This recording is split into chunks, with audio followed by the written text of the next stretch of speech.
Welcome. My name is Steve Lever. I'm the principal at the American School of Doha in the middle school. And this presentation is a copy of a presentation that we delivered to our parents on March 28th of 2011, to our fifth grade parents, talking about sixth grade scheduling and giving an overview of the program that we provide here at the American School of Doha. This is a little bit of a condensed version that we've put together so that parents who missed our program could at least get the important information. So it will be a little bit shorter. The live program was about 40 minutes. And so there will be just a coverage of the main points that we covered during this evening session. And at the end, if you have any questions, please feel free to contact us here at the American School of Doha, and we will try to answer your questions as best we can. The agenda is to give an introduction to the middle school and kind of the philosophy that guides us, to introduce you to our counseling department. They will be the two ladies, Jennifer and Caitlin, that will take you through the scheduling process. Talk a little bit about teaming, how we team our students. There's 2 teams at each grade level. A little bit of a discussion on the core academic subjects, and then exploratory blocks, world language offerings, and finally math. The philosophy that guides our school it comes from a pamphlet that is produced by the National Middle School Association called This We Believe. The National Middle School Association has identified 14 school practices and cultural characteristics of what make a strong middle school, middle level education. There is not a time after the first 18 months of life where students go through more developmental change than in the middle school years. So we see a lot of change from the time they come in 6th grade until they leave us and go to the high school after 8th grade. So there's a couple of things that I want to point out that are here on this graphic, and if you Google This We Believe or National Middle School Association, you can find more in this graphic on the internet on their website. But there's a couple of things I want to point out. One, we have very high expectations. We have a student population that performs pretty significantly above the norm in North America. They also perform above the norm of international schools. The statistics that I would cite for that are our MAP testing, measures of academic progress that we give to our students 3 times a year, where our students will perform quite a bit higher than some of their peers. So we have very high expectations in our school, but what we have tried to do is we've tried to set up an environment that allows for students to succeed where they are. And so our expectation isn't so much about them getting to the high academic standard as it is to have them get to a place that's a little bit better than it was when they started. Some of the things that are listed in this graphic are active learning and a shared vision, safe environment, all things that we work on pretty extensively to try to make sure that our kids feel safe and that they have an understanding of where we're going and that their learning is very active. We want students to have adult advocates. This is our SWAT program where every student is with a teacher. It's the only course that meets regularly each day with the exception of PAC Tuesdays. And students have a SWAT teacher, and the SWAT program is designed to provide students with a mentor in a mentor-type relationship with a teacher, where they get a little bit closer than they might in the regular academic environment. Assessment and evaluation are very important in this model. At the American School of Doha, we work really hard on assessment. We constantly are reviewing what we do and what we ask students to do, and is it meaningful? How can we make it more meaningful? I don't know that journey will ever end. So this, we believe, is what we aspire to. We want to try to create a safe and active environment where our students will feel valued and where they'll find success. And it's a pretty high aspiration, but we feel pretty good about the way our school is developing as a student-centered place.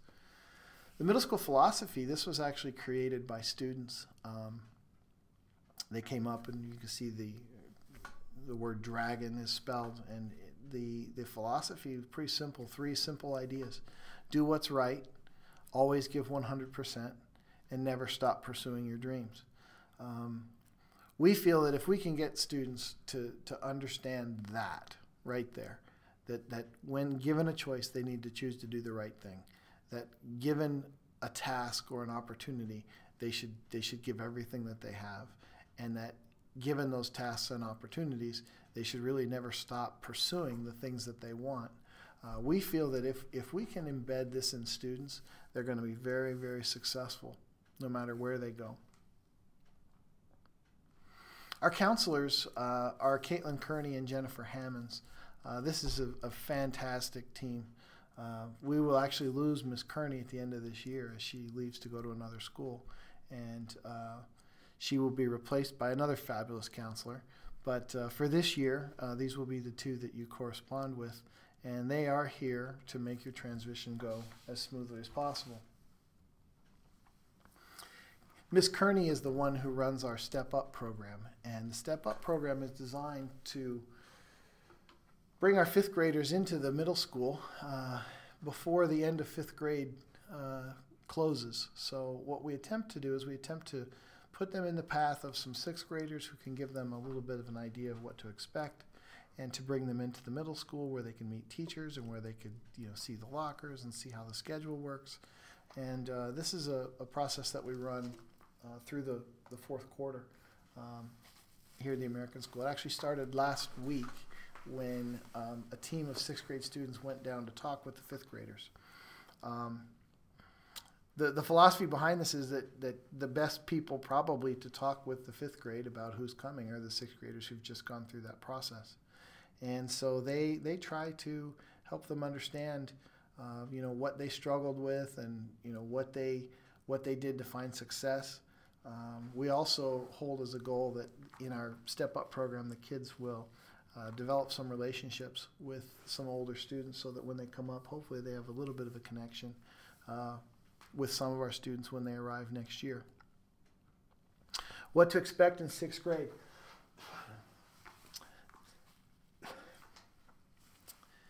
Sixth grade is the time, middle school is the time when kids really start to begin to pull away from parents. They really think that they're independent. They kind of will try to articulate to themselves and to us as the educators that they need to be independent. It's very natural that this happens. We don't want you to be discouraged by it. In elementary school, you might have been able to visit school all the time, and that was fine, and you were a room mom, and all of a sudden in middle school, they're not so excited to have you around. We want to encourage you to keep coming and to stay involved, but it is very natural for students at this age to start to try to chart their own course. So be aware of that. They still need your love. They still need your support. They won't admit it. They won't let you know that. But we're telling you from our perspective that at the same time that they're sort of holding out an arm and pushing you away, what they really need is for you to reach out to them. Sixth grade, middle school, the kids are kind of notorious for the choices that they make. And it's a time when they begin to perhaps branch out a little bit and try some attitude that they've never tried on before, or a different set of friends that maybe they was not typical of them previously. We expect students as they grow that they're going to sometimes make choices that neither the family or the school approve of. But the approach that we take is that every time they make a choice, it's a learning opportunity, whether it's a good choice or a bad choice. And so as they head into the middle school, this is a time of great change. And we want you to know that we expect them to grow. We expect them to make some mistakes, and we expect them to learn from those mistakes. And kids, by and large, do. And this is really an exciting time for our school as kids come through and they start to learn about themselves and who they are and what they like.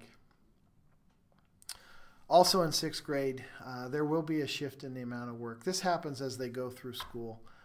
Every year it will get a little, it'll get increasingly more difficult. Sixth grade will, perhaps a little more difficult than fifth grade, seventh grade more so than sixth, eighth even more so, and then as they go through the high school, it continues. So we try to scaffold and try to help them, but the transition to sixth grade is a difficult one. They'll no longer be with just one teacher or two teachers or three teachers. They'll have eight teachers that span over 2 days.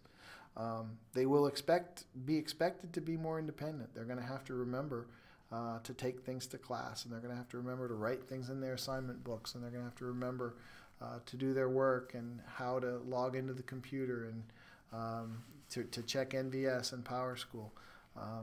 So there's a lot of new responsibility that comes to them, and technology is a large part of what we do. I wanted to tell you, if you have not heard already, our 7th and 8th grade currently have computers. All students have computers, and our instruction is pretty heavily influenced by the electronic media that is the computer. For 6th grade next year, they will also be brought on board, so all 6th graders will receive a laptop, and a lot of what they do is going to be funneled through that electronic media.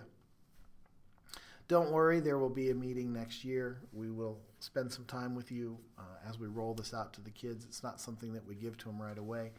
We have a process for how we introduce it and how we bring students into our technology fold.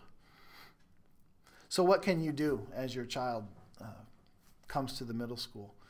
Be available and supportive. They need you. They won't tell you that they do, but there's going to be a day when they struggle, and they need you to be available and be supportive. Be positive. This is a time of great change, as I've said, and what they need more than anything is they need to be able to see the positive side. They need to see the upside of things as they're going through great changes in a very tumultuous time that is middle school. You can check their planners on a daily basis. We have an incredible planner that our staff has put together. It has a lot of help in it, and you can check that daily. Students should be writing their assignments in and communicating with you through their planners each day. NISA Virtual School is one way that you and your students can keep up on assignments. Our teachers post all work on NISA Virtual School each week.